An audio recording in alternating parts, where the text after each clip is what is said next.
Farrell. Move to question time. Senator Reynolds. Thank you very much, Madam President. My question is to the Minister representing the Prime Minister, Senator Farrell. Minister, prior to the election, the Prime Minister Albanese said this. He said, "If I ever do make a mistake, I'll put my hand up. I'll own it. I'll take responsibility and I'll set about fixing it." Mr Albanese, without question, promised that Australian power bills will be coming down.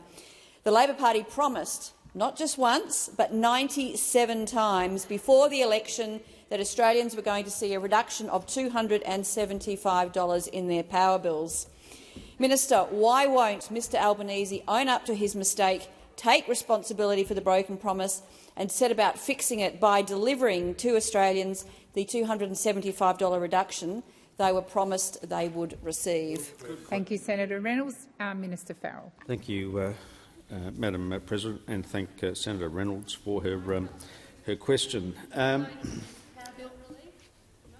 Look, I think we've discovered in Prime Minister Albanese one of Australia's great prime ministers. I'm smiling. I'm smiling, Senator Henderson. I'm smiling, Senator Henderson, because I'm so happy. I'm so happy, not just for. No, I'm so happy. I'm so happy that Australia has finally got a really decent Prime Minister. Somebody who really genuinely understands the issues facing Australian consumers, and of course, higher electricity prices is one of them. And what was one of the first things that the new Prime Minister did on taking office? He inherited this mess. He inherited this 10 years of neglect. He inherited 10 years of neglect on the part of the former government. And what did he seek to do? Well, he sought to put downward pressure on electricity prices. He saw as quickly as he could. He saw as quickly as he could what your 10 years of neglect had done to electricity prices.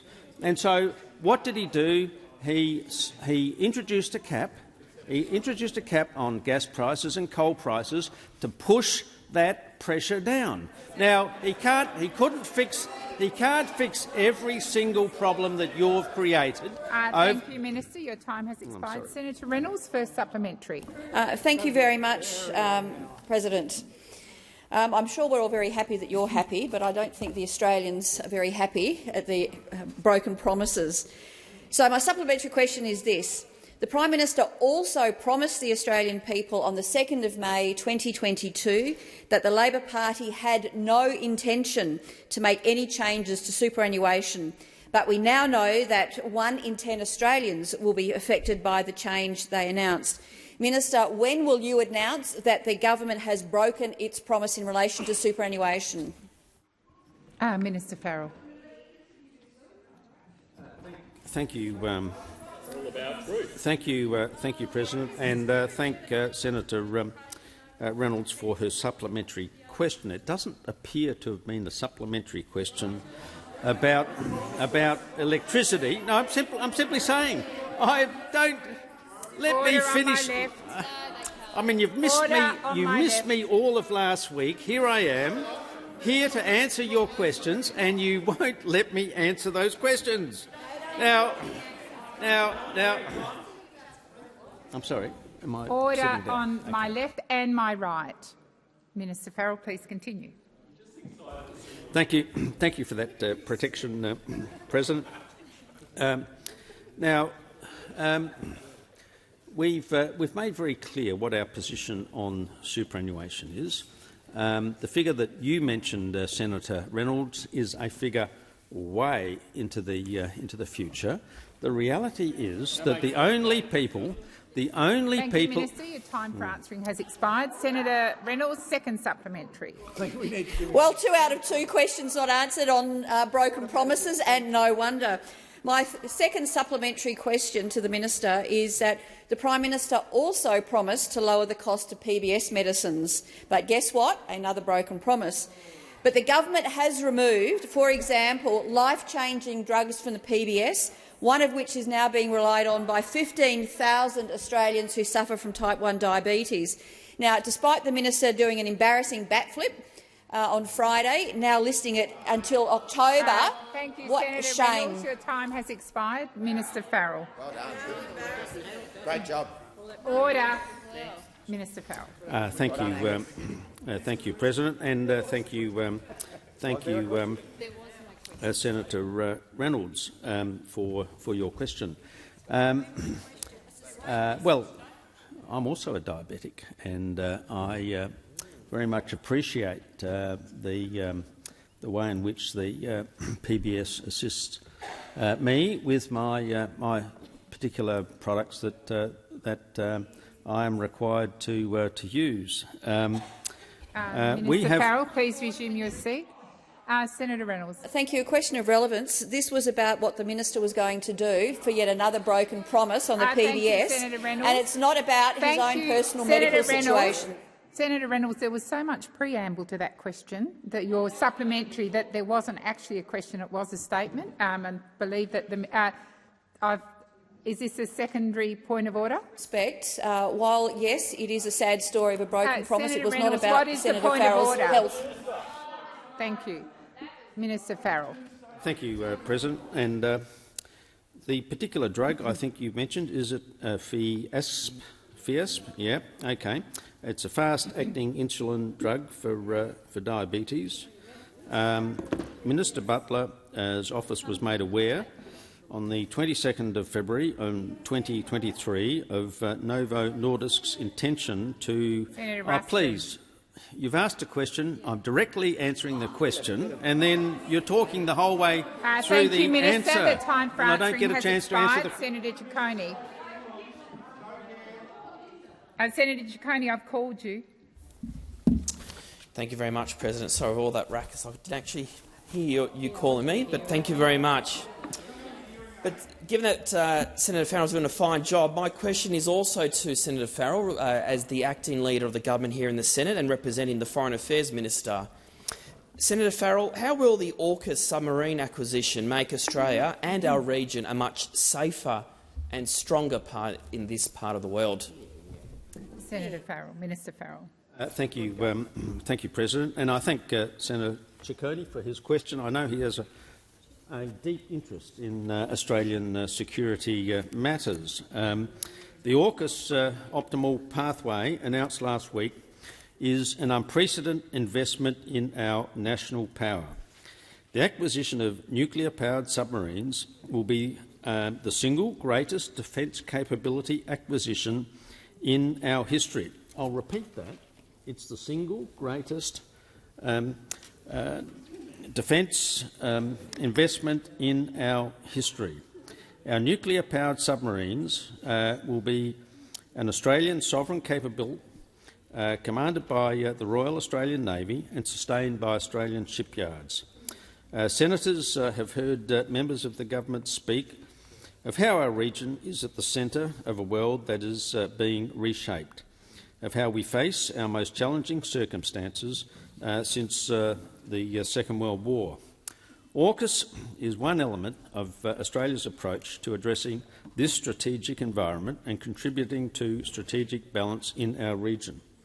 I hope senators would agree that Australia has a responsibility to contribute to a regional balance in capability that helps underpin regional stability.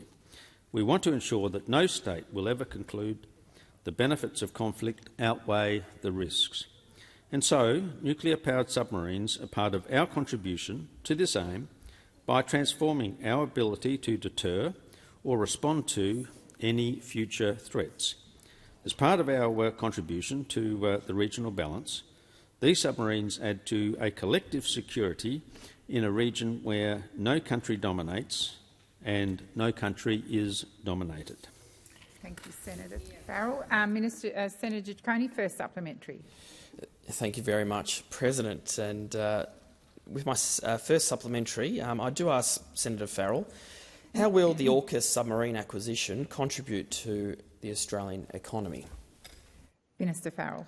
Thank you, President, and once again thank Senator Ciccone for his question. Order. The scale partnership. Order. The scale partnership. Order. The scale, partnership and commitment of this deal are unmatched. Governments, businesses and communities in all three countries are invested in this being a success for generations to come. AUKUS will create around 20,000 direct jobs over the next 30 years. My state, in particular South Australia, will be the home of the Australian nuclear-powered submarine construction. Labor has always stood up for South Australian shipbuilders, and now we're delivering with an historic investment. Up to 4,000 workers will design and build the infrastructure for the submarine construction yard at Osborne. A further 4,000 to 5,500 direct jobs are expected to build nuclear-powered submarines in South Australia when the program reaches its peak. The time for answering has expired. Senator Ciccone, second supplementary. Thank you very much, President, and thank you, Minister, for that answer. Minister, how will Australia maintain its world-class non-proliferation credentials under the AUKUS submarine acquisition? Minister. Thank you, Madam President, and once again thank Senator Ciccone for his question. Labor has a proud history of non-proliferation and disarmament advocacy, and we are resolutely committed to the Treaty of Non-Proliferation of Nuclear Weapons. We are working openly and transparently with the International Atomic Energy Agency to develop a robust non-proliferation approach to underpin our program. And let me be clear, Australia will never seek to acquire nuclear weapons. Our AUKUS partners recognise Australia's obligations under international law, including the Treaty of Rarotonga. And naval nuclear propulsion is consistent with those obligations. Finally, I note that the United States Defence Secretary Austin has confirmed submarines visiting Australia on rotation will be conventionally armed. Thank you, Minister Farrell. Senator Colbeck. Thank you, President. My question is to the Minister representing the Prime Minister, Senator Farrell. Is Mike Hurst, former CEO of Bendigo Bank, correct when he said recently that taxing unrealised gains is going to provide cash flow problems for people who might not be earning a lot of income but have assets? Can you guarantee that no farmer will have to sell any part of their farm to pay their superannuation tax bill? Minister Farrell. We're a team. Thank you, President, and thank you, Senator Colbeck, for his question. And I didn't get the opportunity in the previous question to sort of point out just how small the impact of our super changes is going to be, and I think it's worth repeating that 99.5% of superannuation recipients are not going to be the subject of this change. But in terms of the issue that you've just raised, in terms of unrealised gains, the simplest and least cost approach is to apply the tax on the growth of an individual's balance over the year. This approach, recommended by Treasury, included assessing unrealised capital gains. This approach strikes, we believe, the right balance between simplicity and ensuring that the tax can be applied across the systems. Trustees already calculate the value of their fund each year and submit that to the tax office, which will enable the ATO to... Minister, please resume your seat. Senator Colbeck. Thanks, President. On relevance, it would be nice if the Minister did at least use the word farmer, because the question was about whether a farmer might have to sell part of their farm. Thank you, Senator Colbeck.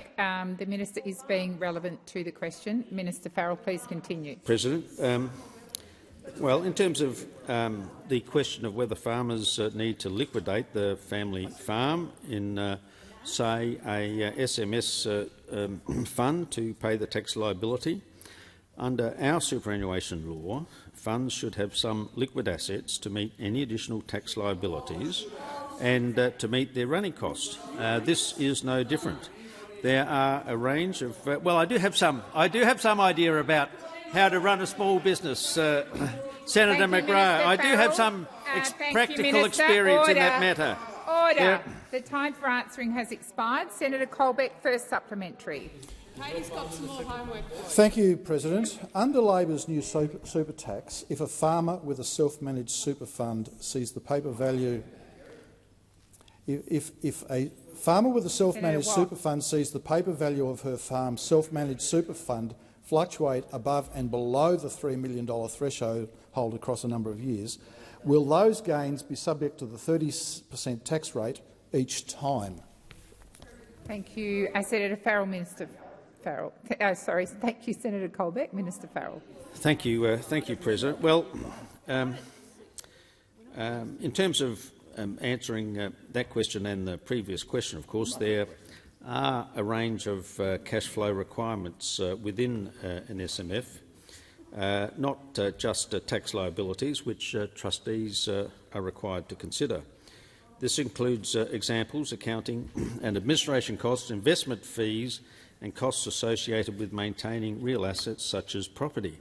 Now, I think in terms of putting your question into some perspective, Senator Colbeck, I think it's worth pointing out that only 0.2% of SMSFs have 100% of their Minister assets. Farrell, please resume your seat. Senator Birmingham. Thanks, President. A question on point of order, I should say, on direct relevance. The question asked by Senator Colbeck in this case went particularly to the impact of thresholds and those funds operating at or close to the threshold, potentially moving up and down above and below that threshold.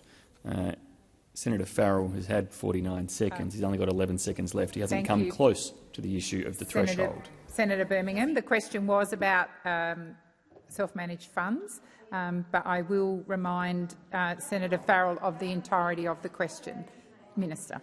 Thank you, President. Well, look, I was trying to put the issue in some perspective, and particularly so as to not frighten those farmers. Thank you, Minister Farrell. Your time has expired. Senator Colbeck, second supplementary. Thank you, President. How will you ensure that farmers, small business owners and other self-funded retirees are not subject to double taxation under your new super tax? Minister Farrell. Thank you, Madam President. Well, the point I was trying to make before is that obviously the opposition think there's some political advantage in running a scare campaign. Minister Farrell, please resume your seat. Senator Ruston. The minister has clearly used the entire time not Senator to answer the question. Could Senator you direct him Ruston, to answering Senator the question? Ruston, if you're calling a point of order on relevance, it is on the question before the chair, and that is the second supplementary. The minister's got to his feet. I will listen closely, and if he's not relevant, I will remind him of the question. Minister.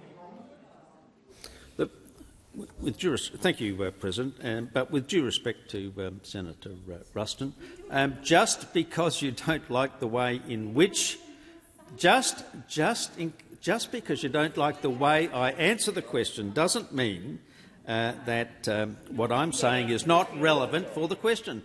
And on this very point, the point I'm trying to make is a simple one. There is no point trying to scare farmers or other small business people with a scare campaign that bears no relevance to the facts. It bears no relevance to the facts. Minister Farrell, Thank you. Senator Birmingham. Direct relevance again, President. This minister is seeking to speak constantly in generalisations when a specific question has been asked. If he's worried about putting people's minds at ease, perhaps he should be able to answer the specific questions to put their mind at ease. Thank you, Senator Birmingham. Minister Farrell, order. Minister Farrell, I will remind you of the question and the need to be relevant. Thank you. Just on the question of double taxation, of course, one of the things to note about this new change is that it doesn't come into effect for a couple of years, and there's plenty of time to consult. Senator Shoebridge. Thank you, President. My question is directed to the Honourable Don Farrell in his capacity representing the Minister for Foreign Affairs and the Minister for Defence. Since becoming Foreign Minister, Senator Wong has repeatedly stated that re-engaging with China on a diplomatic level is the first step to stabilising the two countries' relationship.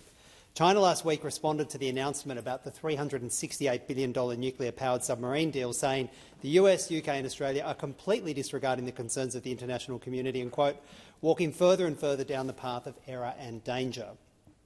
Isn't it true that whatever efforts your government was making to repair relations with China through diplomatic means, they have now been fundamentally sabotaged by this hawkish push from defence and the US and UK arms industries? Thank you, Senator Shoebridge. Minister Farrell. Thank you, President, and thank Senator Shoebridge for his question. Look, I don't agree with your assertion there, Senator, and I'll make a couple of points, and I made this point on Sky TV yesterday. I think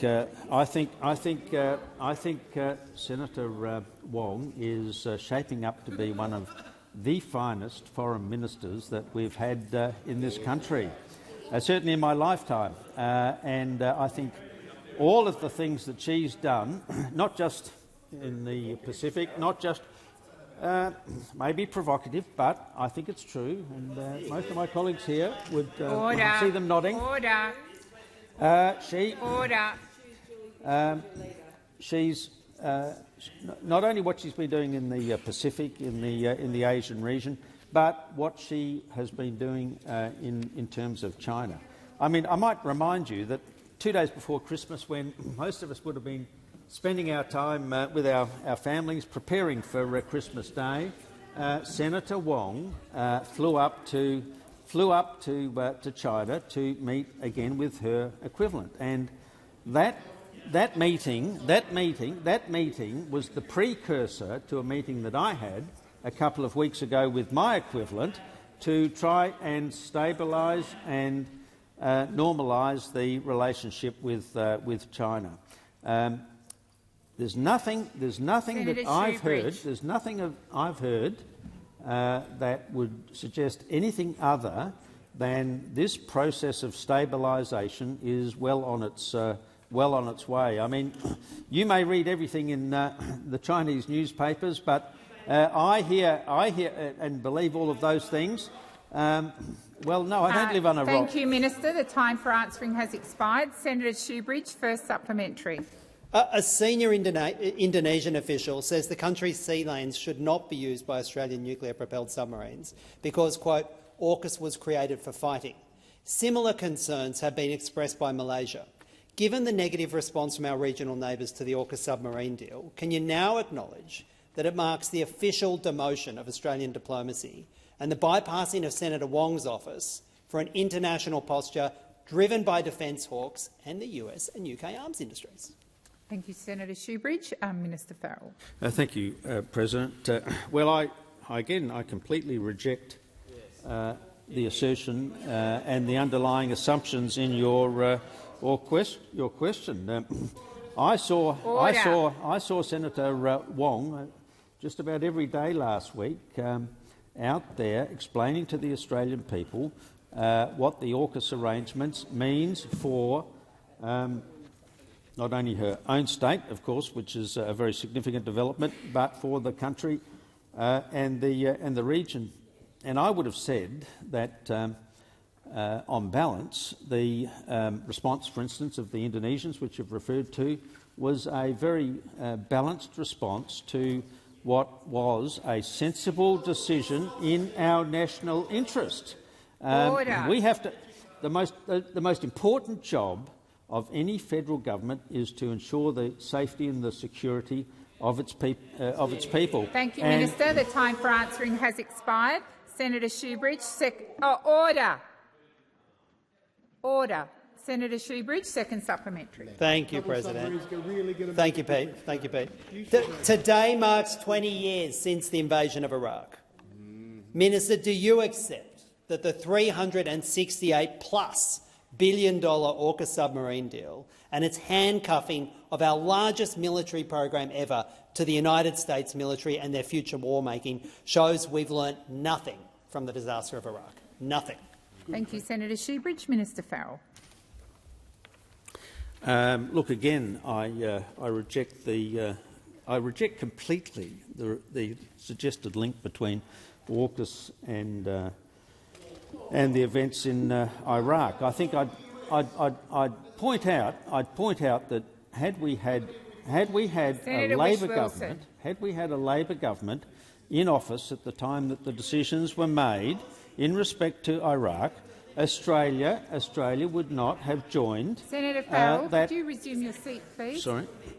Senator Shoebridge, I've called you at least 3 times. You've asked your question.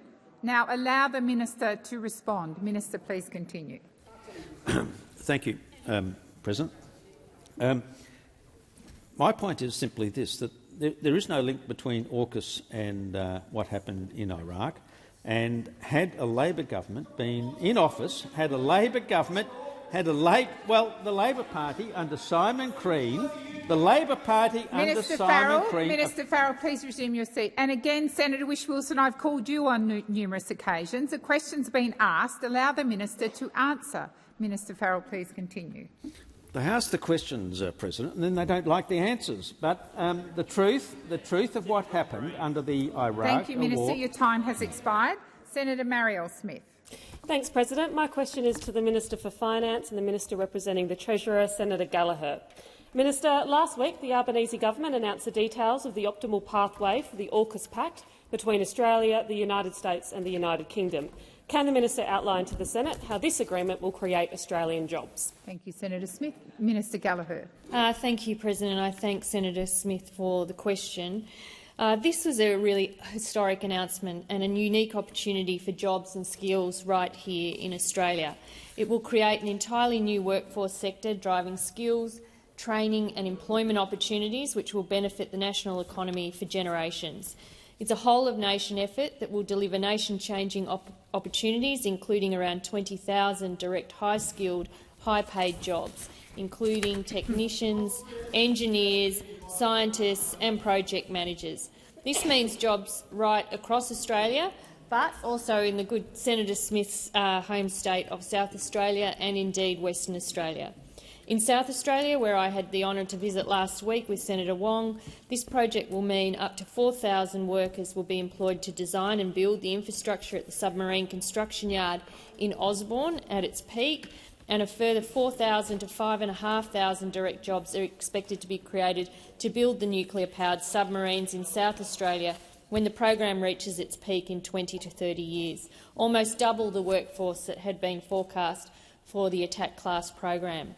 In Western Australia, the expansion of HMAS Stirling to support the infrastructure required for nuclear-powered submarines is expected to create around 3,000 direct jobs over the decade, and an additional 500 direct jobs are expected to be created to sustain the submarine rotational force west over the period 2027 to 2032. We need to get moving on these investments, not just for our national security, but investing in the future of defence and also the future of our economy and the skills and jobs that come with it.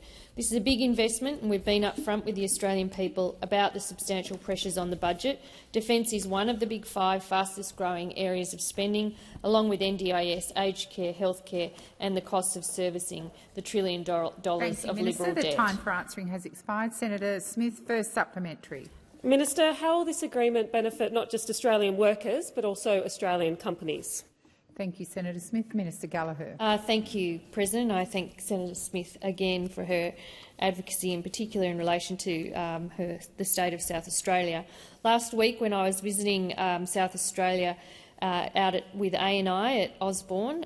We announced the Sovereign Submarine Partnership, which will be the architecture that is used to guide and set how these submarines will be built. This agreement will provide opportunity to select the partners, but also ensure that to maximise the opportunities for Australian businesses to participate in these new arrangements.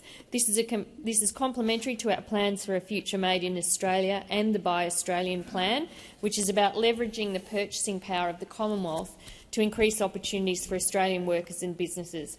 We're estimating that $6 billion will be invested in Australian industry and workforce, a transformational investment which will remake Australia and accelerate growth in the same way that large projects like Snowy did all those years ago. Thank you, Minister. Senator Smith, second supplementary. Thank you, Minister, and you're welcome in South Australia any time.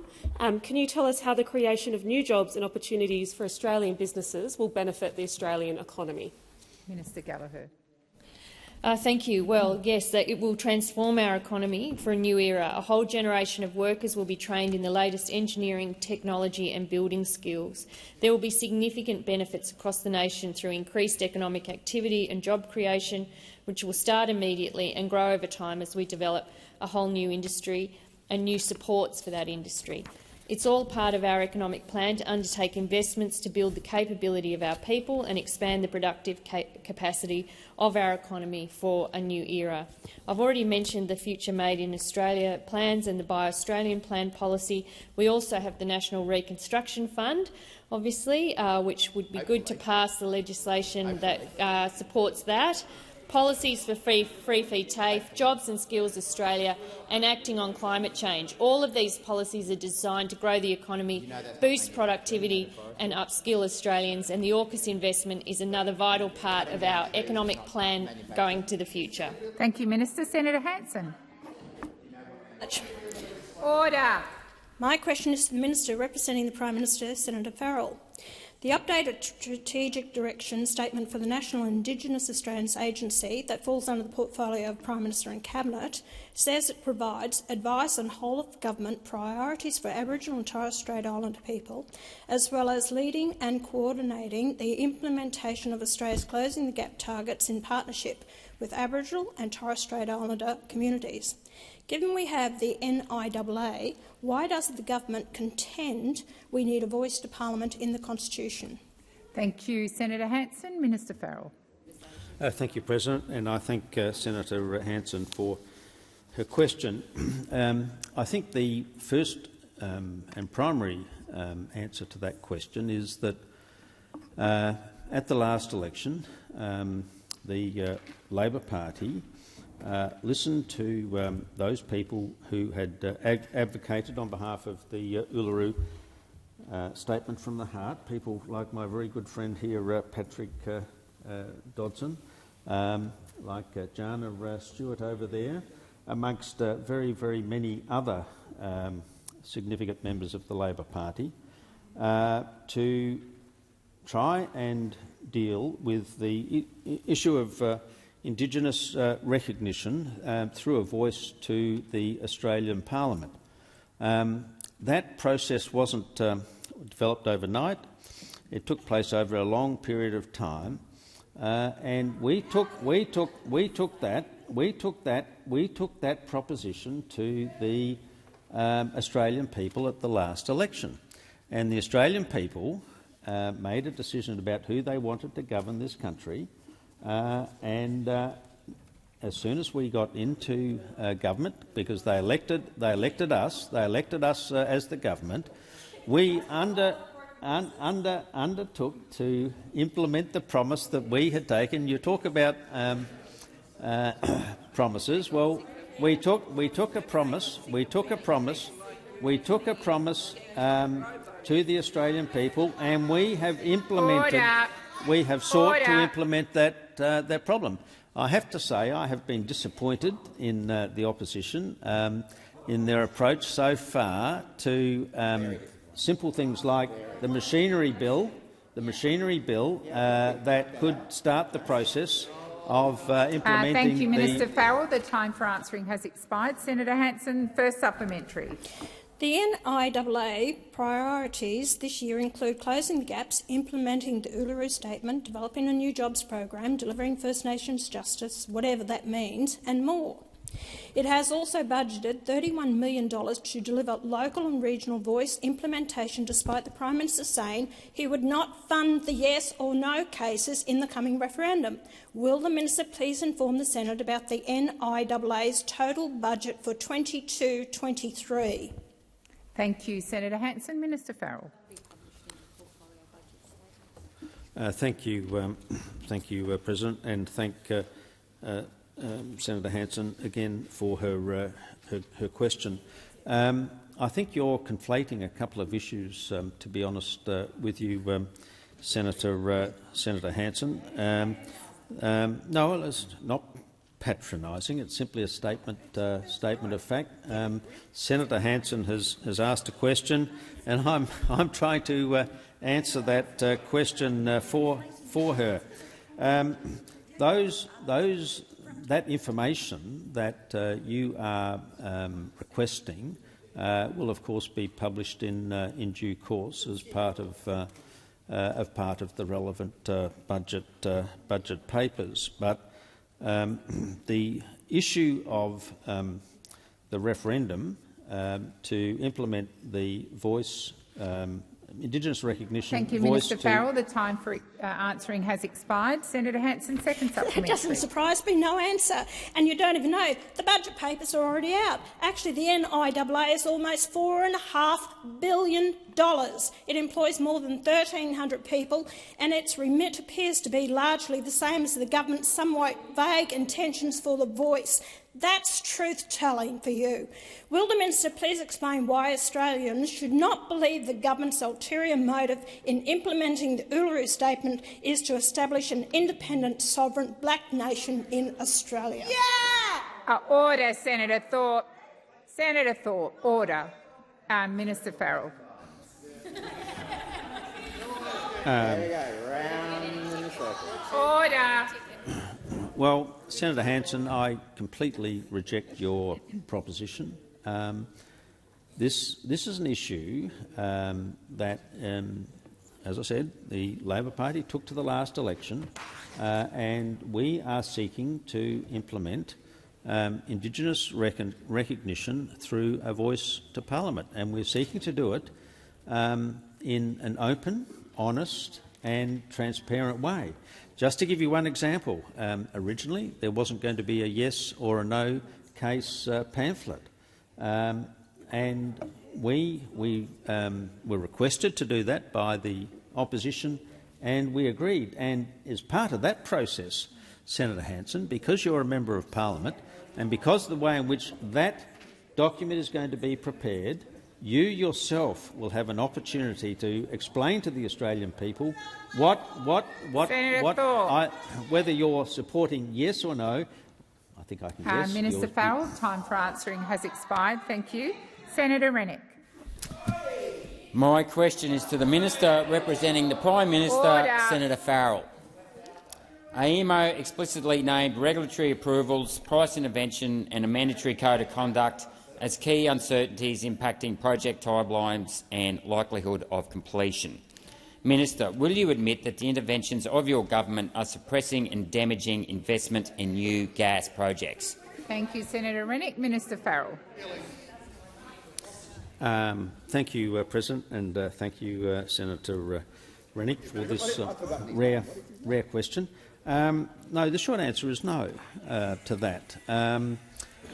Look all around the world, Senator, as to what the consequences of this terrible war between Russia and Ukraine has done to gas prices, right around. Order. Minister Farrell, please continue. All around the world, governments are dealing with this issue of rising electricity prices. All around the world, governments have had to deal with the way of trying to put downward pressure on those prices. What what we have done, well,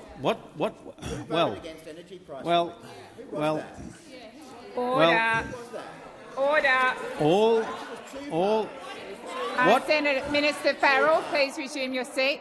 Order on my left and right. Order. Minister, please continue.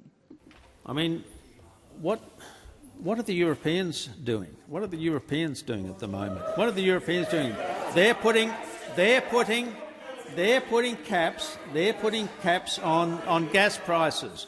Is anybody in Europe saying, "Oh, this is going to result for disinvestment in gas"? No, they're not saying that. In fact, what they're doing is increasing their investment in this area. And of course, my belief is that that's where. Well, I'm happy to talk to you, Senator Canavan, about gas prices and the importance of investment in gas in this Thank you, in Minister. this country. Time for answering has expired. Senator Rennick, first supplementary. When will the Albanese's government mandatory code of conduct be finalised? Minister Farrell. Order. I've called the minister. Minister Farrell. Thank you. Unlike the former government, who seemed to be unable to come out with any sensible plan in respect of gas prices, coal prices, electricity prices, climate change, this government has got a plan, and we are working through that plan as we speak. We're working through that plan as we speak, and we've got a number of excellent ministers, like Minister. Minister Farrell, please resume your seat. Senator Rennick. Point of order, Chair. I asked when the mandatory code of conduct will be completed, not when you are working through it. Thank you, Senator Rennick. I will direct the minister to the question. Minister Farrell. Thank you, Madam President. And look, we're dealing with the issue. We're putting downward pressure on the electricity system, and we are consulting as we should. Thank you, Minister Farrell. The time for answering has expired. Senator Rennick, second supplementary. Labor has broken its promise to lower power bills by $275. Given the simple economic fact that price controls do not increase supply, what do you have to say to Australians who may also lose power and heating this year because of Labor's failed energy policies? Is the government lowering bills by simply not having any power or gas to buy? Thank you, Senator Rennick. Minister Farrell. Thank you, President, and thank the senator for his supplementary question. This government has made it very clear that we continue to support the gas industry in this country. Well, they may not say that to you, Senator, but they say that to me, and I have regular discussions with many of the major gas companies in this country. And look, they understand the pressure. They understand the pressure that Australian consumers and Australian businesses are under as a result of your failure on my left. to. Senator Cash. They understand the pressure Minister that they are Farrell, please under. resume your seat. Minister Farrell, please resume. Order on my left. Minister, please continue. Thank you. Is that the question you would have chosen, Gerard?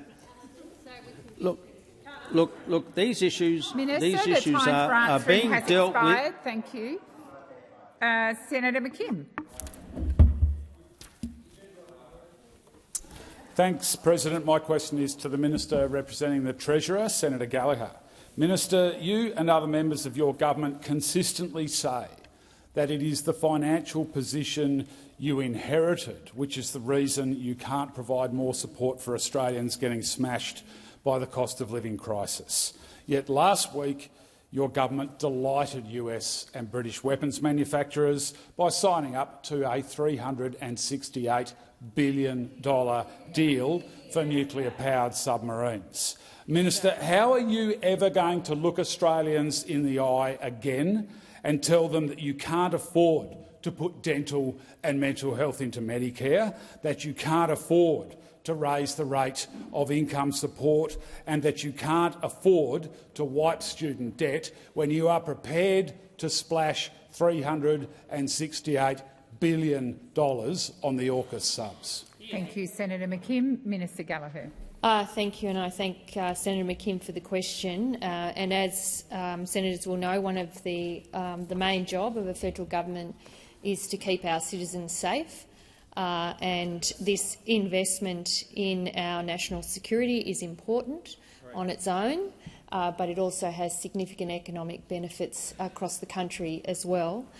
In terms of the impact, the question goes to the impact on the budget. So, as people will be aware, we've forecast that over the forward estimates the impact will be in the order of $9 billion, of which $6 billion sits in the forward estimates as provision for the attack class, and that the additional costs over the forward estimates will be met from within Defence's existing funding arrangements. Over the medium term, we are looking at costs in the order of $50 to $58 billion, and beyond that, looking at around 0.15% of GDP, 0.15% of GDP over into the next 20, 30 years. I would say that this investment is also just under 10% of the investment that we make overall into defence. It is an important arrangement and an important agreement, but I would also say that that doesn't mean that those other areas of priority within the budget don't get the attention of the government as well. And as you know, we've made investments into key social policy areas like childcare, like making medicines cheaper, like investing in free-fee TAFE, and the budget will also have a significant investment in cost of living around energy bills.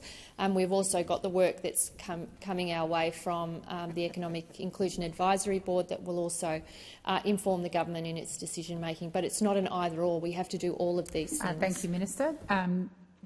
Were you going to make a point of order, Senator McKim, or were you standing? Oh, no, I wasn't. I was simply rising slightly precipitously. Okay.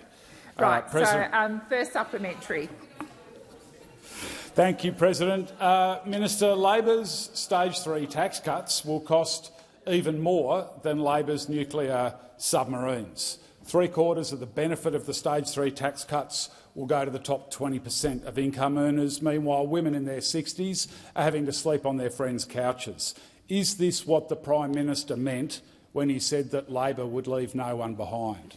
Thank you, Senator McKim. Minister Gallagher.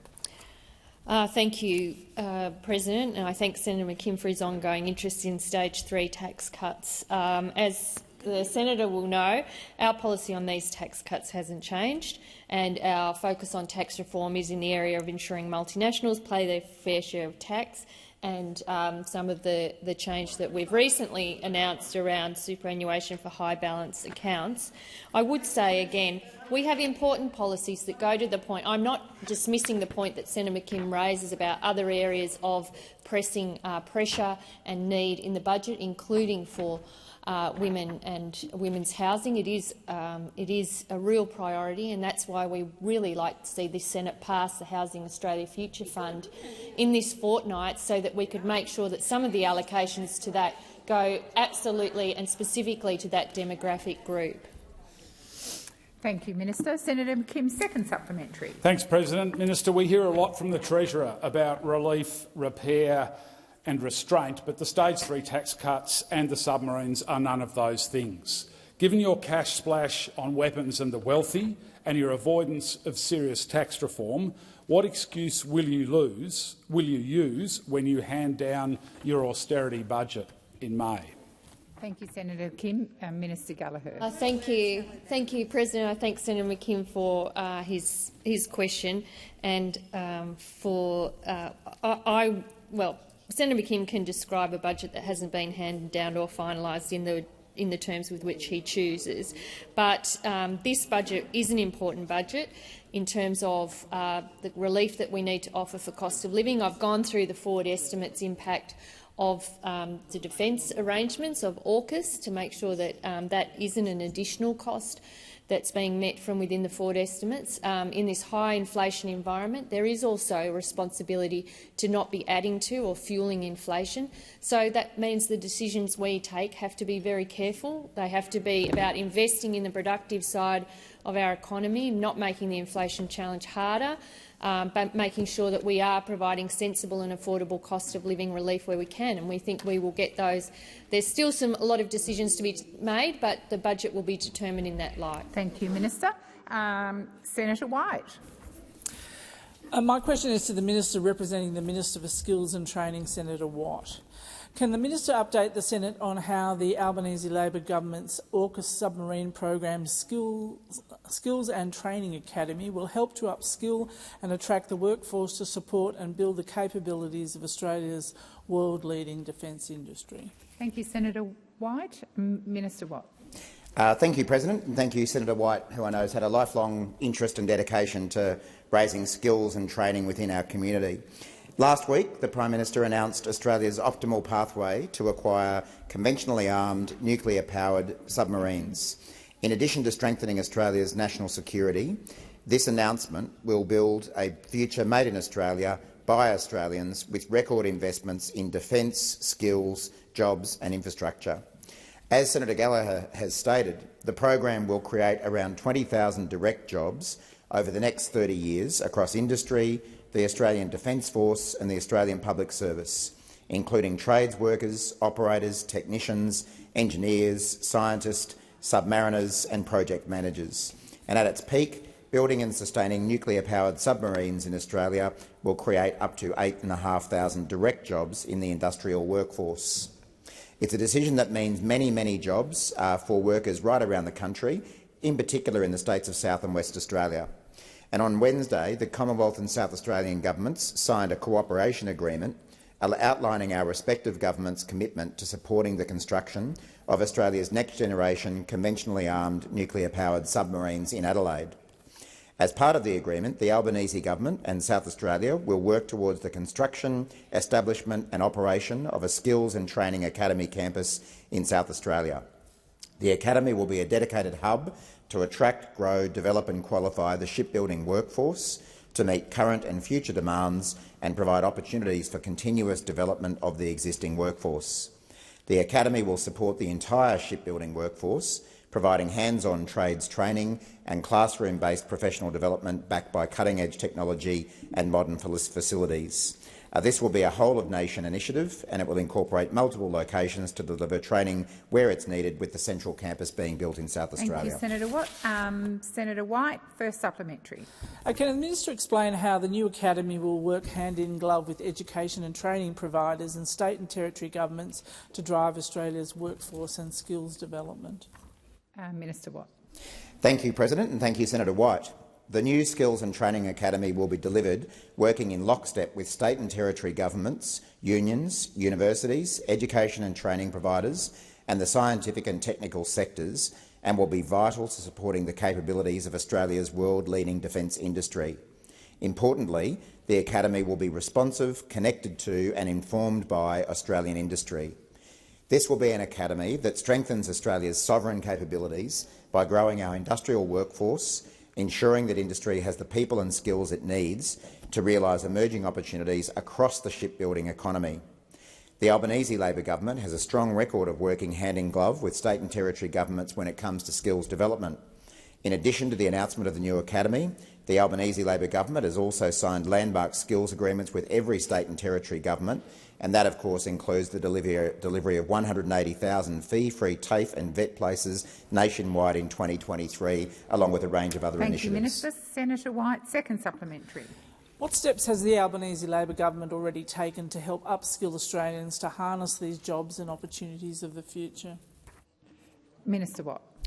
Thank you, President. Well, the Albanese Labor government understands the life-changing benefits of vocational education and training to create good, secure jobs and to address skill shortages, Unlike we saw from the former government cutting TAFE, cutting training opportunities until it was all too late, the Albanese Labor government is serious about building the skills of our workforce so that the people have the opportunity to take on the jobs of the future. Australia's vocational education and training sector already contributes significantly to our naval, shipbuilding and sustainment sector, providing diverse skills requirements ranging from complex engineering and design roles, project management and logistics roles, through to highly advanced technician and trade roles. And our delivery of 180,000 fee-free TAFE and VET places in 2023 is further supporting this. The Albanese Labor government is investing in our greatest resource, our people. Our fee-free TAFE places will provide training opportunities, particularly focusing on priority groups, increase workforce participation and address skills gaps in the economy. The time for answering has expired. Senator Davey. Thank you very much. My question is to the Minister for Agriculture, Fisheries and Forestry and Minister for Emergency Management, Senator Murray Watt. Minister, what assets does the Commonwealth have which could be used to help remove dead fish from the Darling River at Menindee? Has the Commonwealth offered any of these resources to help the New South Wales authorities in the clean-up of these dead fish along the Darling River? Thank you, Senator Davey. Minister Watt. Thanks, President, and thanks, Senator Davey, for the question. As Senator Davey is well aware, the Commonwealth is always open to the option of deploying Defence Force personnel to assist in any natural disaster if requested by the state government. Now, I am not aware of any request having been made by the New South Wales government for that form of assistance. I'm happy to be corrected if such a request has been made. But of course, the other point to make is that the Menindee Lakes fish deaths, while absolutely tragic, and I think all of us have been very disturbed by the footage there, they do not constitute a natural disaster. So I'm not sure whether there is even the capacity to deploy the Defence Forces, even if such a request were to occur. If Senator Davey is aware of a request having been made by the Defence Force, I'm certainly happy to be made aware of that, but I'm certainly not aware of any request having been made. Of course, it's not uncommon for the opposition to call for the deployment of the Defence Forces despite and other federal assistance when not requested by state governments. We saw Senator McDonald do that in a radio interview last week in relation to the floods in north-west Queensland, only a matter of hours after I informed her that no such request had been made by the Queensland government, but never let things get in the way of making a political point when that can be made. As I say, I think we are all concerned by the large-scale fish kills that are being captured on footage at the moment at Menindee Lakes, and this, of course, is the second time in 4 years that we've seen this occur. It seems, while this is all being investigated, that it's mostly caused by black water and the low oxygen that results from that. As the fish kills have been caused by flooding combined with high temperatures, which is what causes that low oxygen that flows from black water. Thank you, Minister Watt. The time for answering has expired. Senator Davey, wait until you're called. Senator Davey. Thank you. My question, however, Minister, was not necessarily specific to the Defence Force, and the minister would well be aware that 6 years and $15 million— Senator Davey, what is the point of order? I wasn't. I'm standing to ask my supplementary question. Okay, sorry. So, Senator Davey, please resume your seat. Senator McGrath, that was entirely unnecessary, and I am not. Senator McGrath, resume your seat. You are out of order. Senator McGrath, you are out of order. Minister Farrell. McGrath deserves a withdrawal and an apology. Absolutely. She's the president.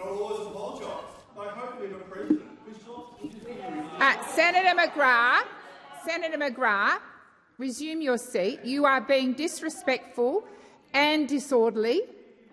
Senator Farrell has asked you to apologise and withdraw. I'm going to ask you to reflect on that and consider that. I apologise and I withdraw. Thank you, Senator McGrath. Senator Davey, I'm going to ask you to start the question again, and I will apologise because you stood just before the minister had finished, and I thought you were seeking a point of order. So please start again. Thank you. As the minister is well aware, after 6 years and $15 million spent researching ways to deal with and remove large volumes of dead carp from our waterways under the National Carp Control Plan, what are some of the ways that the National Carp Control Plan proposes for large volume dead fish clean-up that could be offered to New South Wales to assist in the current crisis? Thank you, Senator Davey. Minister Watt. Thank you, Senator Davey. And as I say, I'm not aware of any such request having been made by the New South Wales government to the federal government, but I am aware that our government is working closely with New South Wales authorities in relation to these fish deaths. I also understand that an emergency operations centre has been activated at Menindee to coordinate multi-agency operations. The centre will ensure fresh and clean water supply is maintained to the Menindee township, as well as to coordinate the removal and disposal of fish. Of course, the tragic events that we do see unfolding at Menindee are yet more proof of the need to fully deliver the Murray-Darling Basin Plan, something that the former government was unable to do in all the years. And I know it sets off the gnats. I know it sets off the gnats, and it's setting them off again. But after a decade of delay and sabotage by Liberals and Nationals around the country, there is still a way to go to finish the plan. We haven't yet received the full benefits for the river system, and unfortunately this is more proof. The time for answering has expired. Senator Davey, second supplementary. Incredible that you want to flood a flood. But will the Commonwealth be deploying any of the ideas developed under the National Carp Control Program to remove rotting dead fish from the Darling to assist New South Wales in this crisis? That was a program done across jurisdictions, 3,800 pages of documents. As a result, with options for fish clean-up. Have you even looked at it, Minister? Thank you, Senator Davey. Minister Watt. Thank you, President. Well, Senator Davey, not only have I looked at the National Carp Control Plan, but I've in particular looked at the fact that it was first announced by the then Minister, Mr Joyce, back in May 2016. It was supposed to be delivered in 2018, and 4 years later, after the coalition lost office, it still hadn't been delivered.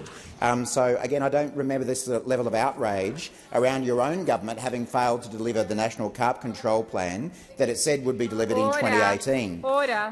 The carp plan is complete, although the report that has been received by the government more recently provides insights into the feasibility of the carp virus as a biocontrol agent, but there are uncertainties about its efficiency and effectiveness in safely removing carp from our waterways. And I am surprised that the National Party, being environmental vandals that they are, want to get out there and immediately release a virus into the Murray-Darling River. Resume your seat.